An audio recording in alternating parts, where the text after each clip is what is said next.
Salut à tous et bienvenue pour cette nouvelle vidéo sur ce thème que l'on attendait tous, les différences entre hommes et femmes.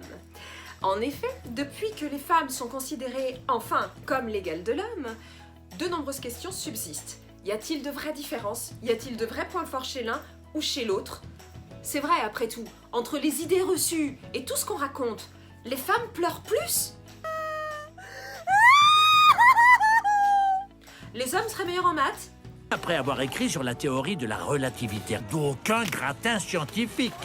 Préjugés, pas préjugés, vérité, on va décortiquer tout ça ensemble.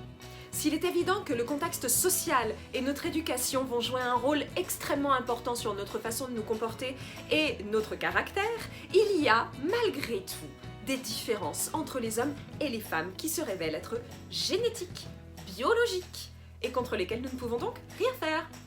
Tout d'abord, je vous propose de faire un tout petit tour d'horizon sur les différences physiques. Bon, ça a priori, on les voit. Mais il y a peut-être encore des choses que vous ne savez pas. Par exemple, les femmes ont les reins plus gros, les intestins plus longs. Saviez-vous qu'une petite fille entre 6 et 9 ans grandit beaucoup plus qu'un petit garçon? Une femme a les os plus fins, une couche de graisse beaucoup plus importante. Non! Une femme a moins de sang dans le corps. Et d'ailleurs, son corps est plus sinueux et plus fin que celui des hommes. Les hommes sont plus grands, ont des muscles plus développés, ils ont la voix plus grave, ils ont une corpulence bien plus importante que celle des femmes, ils ont plus de poils. Venons-en maintenant à nos caractères. Nos caractères vont être fortement influencés par nos hormones.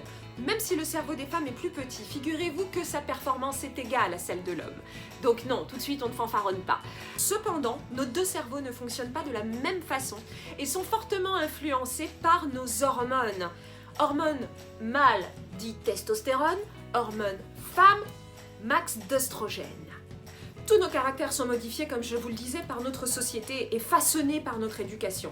Mais si on revient à l'âge de pierre, c'est là qu'on voit vraiment nos instincts en tant qu'être humain, homme ou femme.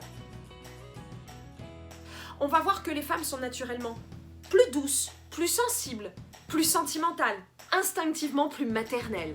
Pas la petite bête qui mange la grosse, c'est pour faire parler les bavards. Si on te demande, tu diras que t'en sais rien. Bah dis donc, c'est ça qu'on t'apprend à l'école, tu retiens mieux les bêtises que les tables de multiplication. Je suis pas ta bonne, je suis pas ta copine, je suis pas Rothschild, et puis c'est pas Versailles ici. La femme préserve, la femme conserve. Son regard part de l'extérieur et ramène tout à l'intérieur. L'homme va être défini par sa force, son énergie. L'homme, c'est l'action. L'homme est un conquérant naturel. Son regard part de l'intérieur vers l'extérieur.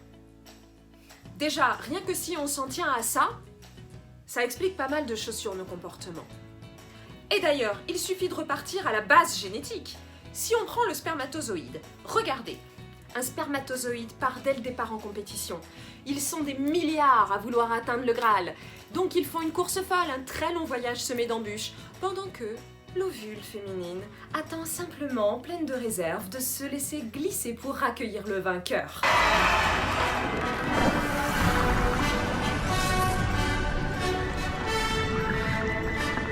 Ça détermine quand même bien nos caractères, non?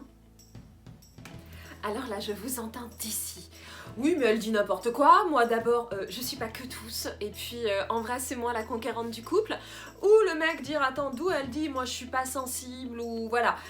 Je vous rassure, messieurs, je vous rassure, mesdames, s'il y a bien des codes différents dus à la société et l'éducation, il n'y a pas que ça. Nous avons tous une part de masculinité, nous les femmes, et vous les hommes, vous avez tous également une part de féminité. Pour ce faire, je vais citer le biologiste Jean Rostand, qui a écrit une phrase qui veut tout dire. La femelle n'est point purement femelle, ni le mâle purement mâle. Elle est seulement plus féminine que lui, et lui plus masculin qu'elle. Et je vais même vous dire mieux que ça.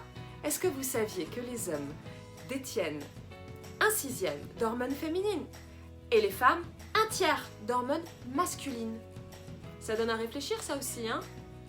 D'où peut-être le fait qu'effectivement c'est normal que les femmes sachent faire plus de choses en même temps et que c'est normal aussi que les hommes soient plus forts dans l'action immédiate. Vous l'aurez compris, l'homme n'est pas meilleur que la femme et la femme n'est pas meilleure que l'homme. Nous avons chacun des forces qui sont naturellement très très bien réparties. Nous sommes des machines fantastiques. Donc il n'y aura ni compète ni vainqueur dans ce jeu-là. En tout cas, on peut quand même en conclure une chose, c'est que si nous les femmes, nous savons pertinemment que nous sommes la plus grande faiblesse de l'homme, sachez messieurs que vous êtes la nôtre.